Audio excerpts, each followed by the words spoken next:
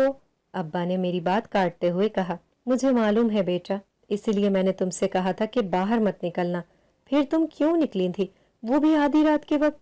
میں نے کہا، ابا میں رات کو اچانک ہی جاگی تو کمرے میں آگ بھڑکتی ہوئی دیکھی، اس لیے میں ڈر کر باہر بھاگی تھی، لیکن جب دوبارہ اندر گئی تو آگ کا نشان بھی نہیں تھا۔ ابا نے چارپائی پر بیٹھتے ہوئے کہا، وہ صرف فریب نظر تھا، وہ کسی طرح تمہیں باہر نکالنا چاہتے تھے۔ میں نے چونک کر پوچھا، وہ کون ابا؟ کس کی بات کر رہے ہیں آپ؟ ابا اچانک ہی چپ ہو گئے، تھوڑی دیر بعد بولے، بیٹی اپنا سامان سمیٹ لو، ہمیں اب اس گھر سے جانا ہوگا، اب ہم یہاں نہیں رہ سکتے۔ میں نے پوچھا، لیکن کیوں ابا؟ ہم اپنا گھر چھوڑ کر کہاں جائیں گے؟ انہوں نے کہا، بیٹی مجبوری ہے، میں تمہیں اس بارے میں سب کچھ بتا دوں گا، لیکن ابھی نہیں، بلکہ کسی محفوظ مقام پر پہنچنے کے بعد، اس لیے اپنا تھوڑا سا ضروری سامان لے لو، ہمیں جتنی جلدی ہو سکے یہاں سے نکلنا ہے۔ ان کی ہدایت پر میں اٹھی اور 2 جوڑے کپڑے اور گھر میں موجود نقدی وغیرہ لے کر ایک چھوٹے سے بیگ میں ڈال لی۔ ناشتہ کر کے میں اور ابا جانے کے لیے تیار ہو گئے۔ ابا نے گھر کو بند کر کے تالا لگایا اور ہم دونوں ایک طرف چل پڑے۔ ابا مجھے پیدل ہی ایک طرف لیے جا رہے تھے۔ تھوڑی دیر کے بعد ہم جنگل میں داخل ہو گئے۔ کافی دور تک چلنے کے بعد ابا ایک چوڑی پگڈنڈی پر چلنے لگے۔ تھوڑی دیر بعد ایک بیل گاڑی نظر آئی۔ ابا نے اس کے قریب جا کر آہستہ آواز میں اس سے کچھ کہا اور جیب سے چند پیسے نکال کر اس کے ہاتھ پر رکھ دیے۔ اس کے بعد مجھے لے کر بیل گاڑی پر سوار ہو گئے۔ وہ ہمیں نہ جانے کہاں سے کہاں گھماتا ہوا وہاں سے کافی دور لے آیا۔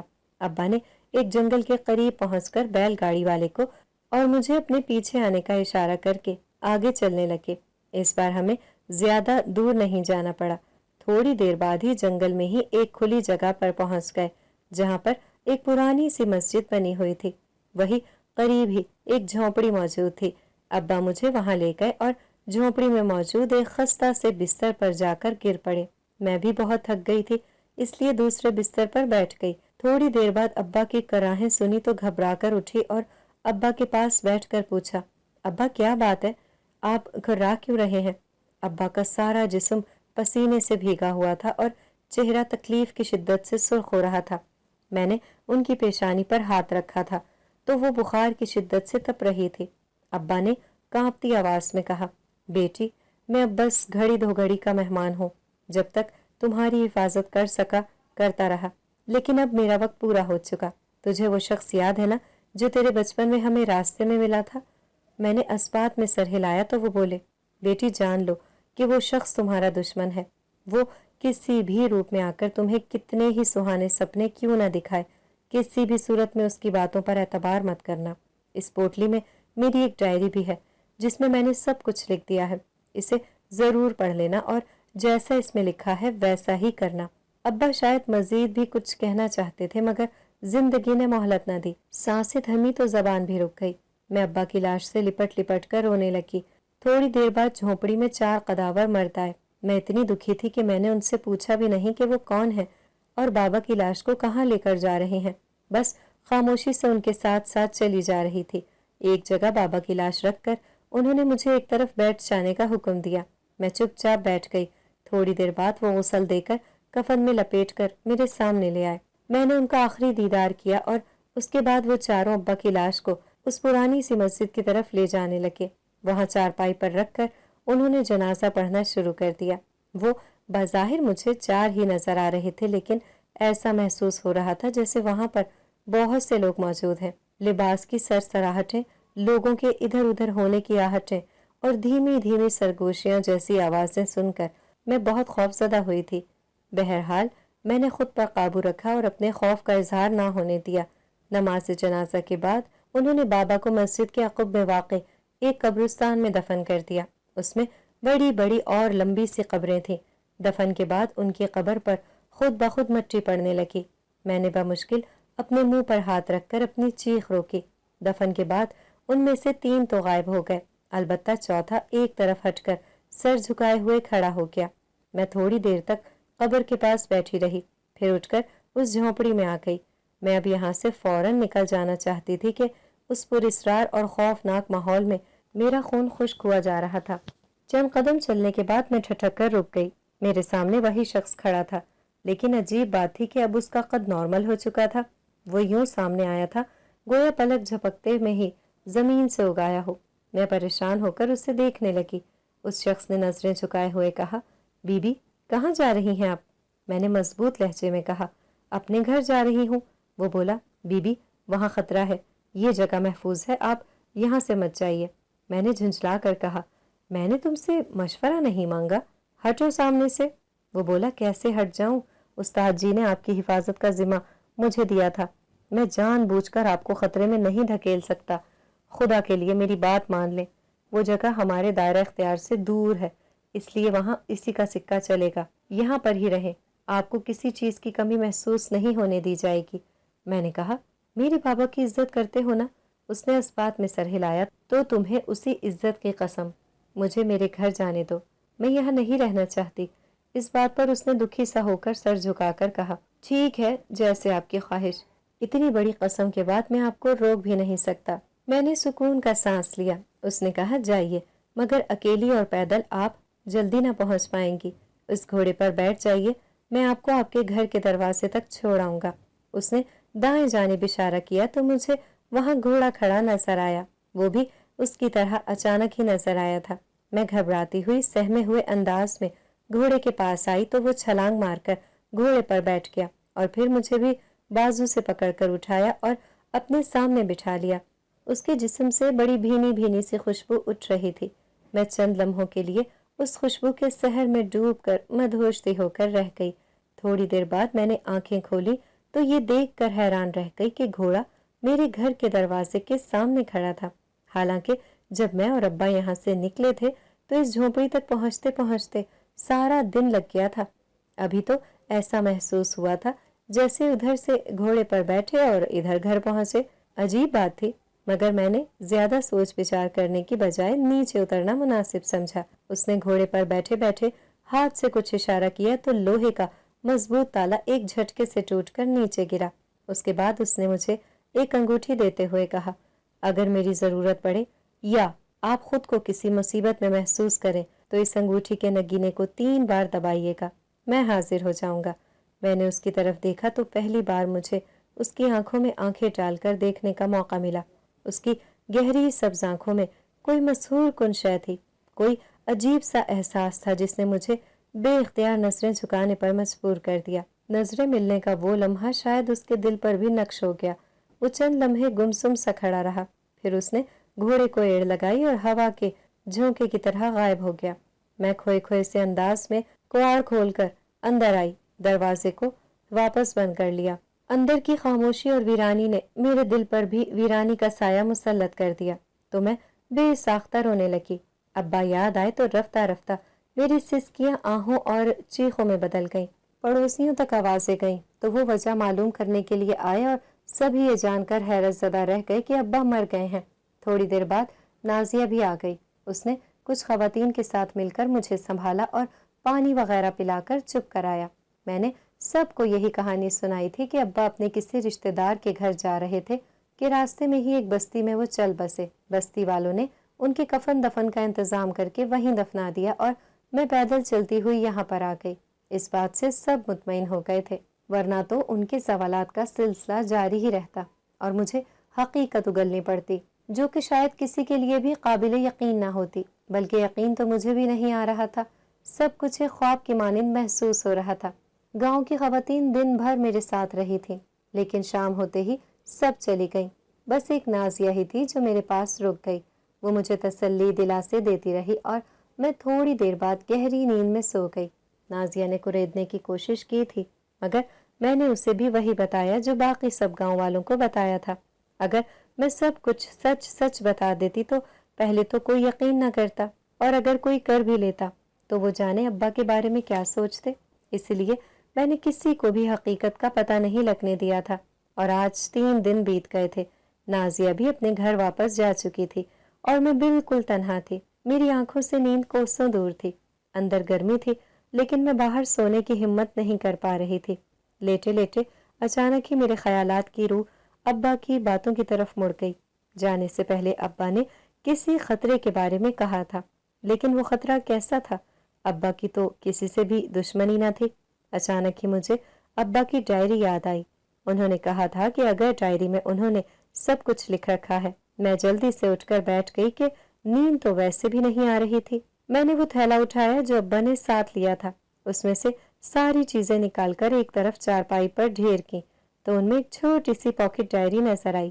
میں نے ڈائری اٹھائی اور دیوار سے ٹیک لگا کر بلب کی روشنی میں پڑھنے لگی۔ ڈائری میں تحریر تھا: میں ارباز علی اپنی بیٹی کی خاطر آج ایک انوکھی دنیا میں قدم رکھنے جا رہا ہوں۔ رشتہ دار تو بہت سے ہیں لیکن اب میرا ان سب سے تعلق ٹوٹ چکا ہے۔ اب میرا اپنا میری بیٹی کے سوا کوئی نہیں، اور میں اس کو بھی ایک اجنبی مجھ سے چھین لینا چاہتا ہے۔ آج سے کچھ برس پہلے وہ اچانک ہی راستے میں ملا تھا اور اس نے مجھ سے کہا تھا کہ میری بیٹی میرے لیے مصیبت لائے گی، اس لیے اسے خود سے دور رکھوں۔ اس کی بات پر میں نے کان نہیں دھرے، لیکن اس کے بعد بھی وہ 2 بار میرے سامنے آیا اور اس نے دھمکی دیتے ہوئے کہا کہ اگر میں نے راضی خوشی بیٹی کو اس کے حوالے نہیں کیا تو وہ زبردستی لے جائے گا۔ پھر کچھ ایسی باتیں ہوئیں جن سے معلوم ہوا کہ وہ کوئی انسان نہیں بلکہ ایک شیطان جن ہے جسے اپنی طاقت بڑھانے کے لیے میری بیٹی کی ضرورت تھی۔ یہ باتیں ایک بار شاید اپنا روپ ڈالنے کے لیے اس نے مجھے خود بتائی تھی، لیکن میں اپنی جان سے عزیز بیٹی کو کس طرح ایک شیاطین کے حوالے کر سکتا تھا؟ لہٰذا میں سائیں مراد سرکار کے مجاور سے ملا جو جنات کے بارے میں بہت کچھ جانتے تھے۔ انہوں نے مجھے اس بارے میں بہت کچھ بتایا تھا۔ انہی کے توسط سے میں ایک بزرگ علی بابا سے ملا۔ علی بابا کے پاس بہت سے جنات کے بچے اور نوجوان جن پڑھنے آتے تھے۔ میں ان کو پڑھانے میں ان کی مدد کرنے لگا اور وہ مجھے ایسے وظیفے بتانے لگے جن کی مدد سے سابورہ سے مقابلہ کرنے لگا۔ سابورہ اسی شیطان کا نام تھا۔ وقتی طور پر وہ پیچھے ہٹ گیا تھا، پھر بعد کے کئی سال سکون سے گزرے، لیکن گزشتہ 3 برس میں اس نے پھر کہیں میری بیٹی عزا کو دیکھ لیا۔ جب جوان ہو چکی تھی وہ ایک بار پھر میرے راستے میں کھڑا ہو گیا اور دھمکانے لگا تو میں نے اس پر اسی وقت وار کیا۔ وہ زخمی ہوا لیکن بھاگ نکلا۔ مجھے خاص وظیفے کے لیے ہر مہینے 3 راتوں کے لیے علی بابا کے ٹھکانے پر جانا پڑتا تھا۔ اس دوران میں اماں حمیدہ کی سرپرستی میں عزا کو چھوڑ جایا کرتا تھا۔ وہ بھی ایک اللہ والی خاتون تھی اور اردو وظائف کرتی تھی، لیکن اب اماں حمیدہ بھی جا چکی تھی۔ آج میں اسے اکیلا چھوڑ آیا ہوں۔ اللہ پاک اس کی مدد اور حفاظت کرے۔ ڈائری پڑھتے پڑھتے کافی وقت گزر گیا۔ میں کافی حد تک اس معاملے کے بارے میں واقف ہو چکی تھی، لیکن مجھے سمجھ نہیں آیا تھا کہ ابا کی موت کیوں اور کس وجہ سے ہوئی تھی۔ اگر وہ کسی خطرے کا کہہ رہے تھے تو وہ یقیناً وہی شیطان سابورہ ہوگا، لیکن اب ابا نہیں رہے تھے، نہ اماں حمیدہ زندہ تھیں۔ میری حفاظت کرنے والا اللہ کے سوا کوئی نہ تھا۔ یہی سوچ کر میں نے ڈائری بیگ میں ڈال لی اور باقی چیزیں بھی سمیٹ لیں۔ اچانک ہی میں ہڑبڑا کر اٹھ بیٹھی۔ دروازے پر زوردار دستک ہوئی تھی۔ میں نے وقت دیکھا، رات کے 3 بج رہے تھے۔ اس وقت کون آ گیا؟ میں دھڑکتے دل کے ساتھ کمرے سے باہر نکلی اور دروازے کے قریب جا کر بولی، کون ہے؟ دستک دوبارہ سنائی دی۔ میں نے جھرے سے جھانک کر دیکھا مگر اندھیرے میں کوئی بھی نظر نہ آیا۔ دوسری بار پوچھنے پر بھی جب کسی نے جواب نہ دیا تو دھڑکتے ہوئے دل کے ساتھ میں نے دروازے کا ایک پٹ تھوڑا سا کھول دیا۔ دروازہ کھولتے ہی میرے منہ سے ایک چیخ نکل گئی۔ سامنے ہی وہی گنجا شخص کھڑا تھا۔ میں اسے برسوں کے بعد دیکھ رہی تھی، لیکن اس کی داڑھی مونچھ اور بھووں کے بغیر چہرہ دیکھتے ہی میں نے اسے پہچان لیا۔ وہ سابورہ تھا، وہی شیطان جو سالوں سے میرے پیچھے پڑا ہوا تھا، اور ابا اس سے لڑتے آ رہے تھے۔ ابا مر چکے تھے اور یقیناً اسے یہ بات پتہ چل چکی تھی، اسی لیے وہ یہاں پر آن دھمکا تھا۔ مجھے دیکھ کر اس کے ہونٹوں پر ایک مکار سے مسکراہٹ آئی۔ اس نے اپنی پھٹے ڈھول جیسی آواز میں کہا، آ جاؤ میری رانی، میرے ساتھ چلو۔ یہاں اکیلی پڑی کیا کرو گی؟ میں ڈر کر پیچھے ہٹی۔ میں نے دروازہ بند کرتے ہوئے کہا، مجھے کہیں نہیں جانا، دفع ہو جاؤ یہاں سے۔ یہ سن کر اس کی آنکھوں میں خون اتر آیا۔ وہ آگے بڑھ کر کسی درندے کی طرح غرایا تو میں نے تیزی سے دروازہ بھیڑ کر کنڈی لگا دی۔ جیسے ہی میں نے دروازہ بند کیا، ایک سیاہ چمگادڑ تیز آواز نکالتی ہوئی مجھ پر حملہ آور ہوئی۔ میں نے چیخ کر اپنے دونوں ہاتھ آگے کر کے اپنا چہرہ بچایا، ورنہ اس کے نوکیلے پنجے میری آنکھیں نکال لے جاتے۔ چمگادڑ پھر سے چکر کاٹ کر مجھ پر جھپٹی اور اس بار وہ میرے ہاتھوں پر خراشیں ڈالتی ہوئی گئی۔ میں سر پر پیر رکھ کر اندر کمرے میں بھاگی اور کمرے میں گھس کر دروازہ بند کر لیا۔ بلب کی روشنی میں نے کمرے کا جائزہ لیا۔ کھڑکیاں بھی بند تھی اور چمگادڑ کے اندر آنے کا کوئی امکان نہیں تھا۔ میں نے سکون کی سانس لیتے ہوئے اپنے ہاتھوں پر نظر ڈالی۔ تیز پنجوں نے ہاتھوں کی کھال ادھیڑ دی تھی اور ان سے خون رس رہا تھا۔ اس کے ساتھ ہی شدید جلن اور خارش بھی ہو رہی تھی۔ دفاتن میں ساکت رہ گئی۔ وہی تیز چیختی ہوئی آواز سنائی دی تو میں نے ڈرتے ڈرتے سر اٹھا کر دیکھا اور دھک سے رہ گئی۔ سب کھڑکیاں دروازے بند ہونے اور کوئی بھی سوراخ نہ ہونے کے باوجود وہ چمگادڑ نہ جانے کہاں سے آ گئی تھی۔ اس کی آنکھیں کسی سرخ انگارے کی طرح دہک رہی تھی اور وہ بڑے خونخوار انداز میں مجھے دیکھ رہی تھی۔ پھر اچانک ہی اس نے غوطہ سا لگایا اور تیر کی طرح میں ایک طرف بھاگی۔ مجھے اندازہ ہو گیا تھا کہ یہ چمگادڑ نہیں بلکہ اس کے روپ میں کچھ اور ہے، لیکن میں اس سے خود کا بچاؤ کیسے کروں؟ اچانک ہی مجھے اس پر اسرار شخص کی کہی بات یاد آ گئی، اگر میری ضرورت پڑے یا آپ خود کو کسی مصیبت میں محسوس کریں تو اس انگوٹھی کے نگینے کو 3 بار دبائیے گا، میں حاضر ہو جاؤں گا۔ انگوٹھی کہاں ہے؟ میں نے ادھر ادھر دیکھتے ہوئے سوچا اور پھر وہ مجھے نظر آ گئی۔ وہ اسی بیگ کی دوسری چیزوں کے ساتھ چارپائی پر پڑی تھی۔ میں گرتے پڑتے اس تک پہنچی اور اسے مٹھی میں دبا کر نگینے کو 3 بار دباتے ہوئے کہا، روحان سی آواز میں دعا مانگی، یا اللہ اسے میری مدد کے لیے بھیج دے۔ میں دوڑ دوڑ کر تھک گئی تھی اور بے خود ہو کر نیچے گر پڑی۔ چمگادڑ اب میرے اوپر چکر کاٹ رہی تھی۔ یکایک اس کی شکل تبدیل ہوئی۔ باقی جسم چمگادڑ کا ہی رہا مگر چہرہ وہی تھا، سابورا کا بے بال کے چہرہ۔ میں خوف اور تھکن سے سن ہو چکی تھی۔ مجھے بے بس دیکھ کر اس نے مکرو آواز میں قہقہا لگایا اور ہوا میں ہی معلق ہو کر دلچسپی سے مجھے دیکھنے لگا۔ مجھے اپنی موت کا یقین ہو گیا تھا جب اچانک ہی کمرے میں سفید دھواں بھرنے لگا۔ دھواں کسی انسانی عکس کی طرح تھا، جیسے کوئی دھوئیں سے بنا ٹھوس انسانی جسم ہو، اور یہ دھواں نما انسان ایک نہیں بلکہ بہت سے تھے۔ انہیں دیکھ کر سابورا کے چہرے پر گھبراہٹ کے آثار نظر آئے۔ انہوں نے اس کے گرد گھیرا ڈالنا شروع کیا تو وہ پریشانی سے ادھر ادھر منڈلانے لگا۔ پھر اچانک ہی پٹاخے کی سی آواز آئی اور وہ ایک دیوار کے قریب جا کر غائب ہو گیا۔ اس کے جاتے ہی وہ سب بھی دھواں بن کر ہوا میں تحلیل ہو گئے۔ بس ان میں سے ایک مکمل انسانی شکل میں تبدیل ہو گیا۔ وہ وہی تھا جو مجھے گھوڑے پر بٹھا کر یہاں چھوڑ گیا تھا۔ میرے قریب پہنچ کر اس نے دونوں ہاتھوں میں میرا چہرہ تھامتے ہوئے آواز دیتے ہوئے کہا، ایزا تم ٹھیک ہو نا؟ میں چند لمحے تک تو خالی نظروں سے اسے تکتی رہی، پھر اچانک ہی اس سے لپٹ کر بری طرح رونے لگی۔ وہ میرا سر تھپک کر بولا، ایزا یہ وقت رونے کا نہیں، میں نے کہا تھا نا کہ یہاں خطرہ ہے۔